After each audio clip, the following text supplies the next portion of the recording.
మా ఆదివాసీలు, మా కోయలు, మా గోండులు, మా లంబాడాలు, మా చెంచులు, మా ఆదివాసీలు చదువుకోవాలని, వాళ్ళ బిడ్డలు పీజీలు పిహెచ్డీలు చేయాలని, ఐఏఎస్లు ఐపీఎస్లు అయి రాజ్యాలు ఏలాలని గిరిజన యూనివర్సిటీ సోనియమ్మ ఇస్తే 10 సంవత్సరాలు యూనివర్సిటీని ప్రారంభించకుండా మా ఆదివాసీ లంబాడ సోదరుల పిల్లల్ని చదువుకోకుండా అన్యాయం చేసింది బీజేపీ కాదా? మేం పట్టుబడితే కొట్లాడితే మొన్న పని మొదలుపెట్టారు. 10 ఏళ్ల తర్వాత పని మొదలుపెట్టిన మీరు ఈ ప్రాంతంలో ఓట్లు అడిగే హక్కు ఉందా అని నేను బీజేపీ వాళ్ళని అడుగుతున్నా.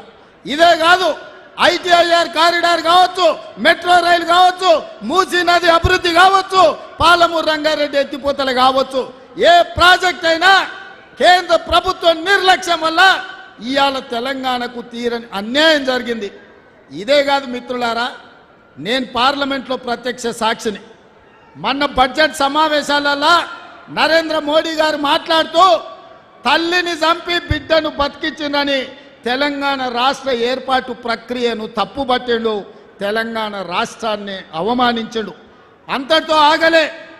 సోనియా గాంధీ, మన్మోహన్ సింగ్ ప్రజాస్వామ్యాన్ని పాతరేసి పార్లమెంటు దర్వాజాలు బంద్ చేసి తెలంగాణ బిల్లును ఆమోదించారు. ఆ తెలంగాణ బిల్లు చెల్లనే చెల్లదు, తెలంగాణ రాష్ట్రం వద్దే వద్దని నరేంద్ర మోడీ పార్లమెంటు సాక్షిగా మాట్లాడింది నిజం కాదా?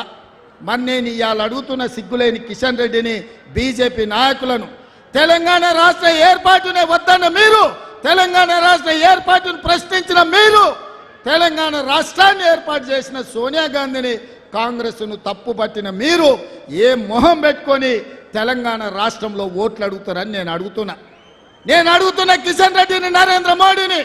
తెలంగాణ రాష్ట్ర ఏర్పాటును ప్రశ్నించి తెలంగాణ రాష్ట్రానికి రావాల్సిన నిధులు ఇవ్వకుండా అవమానించి తెలంగాణ అభివృద్ధిని అడ్డుకున్న మీరు ఇవాళ వచ్చి తెలంగాణలో సీట్లు కావాలి, ఓట్లు కావాలని అడుగుతారంటే మీకు ఎంత ధైర్యం అని నేను అడుగుతున్నా.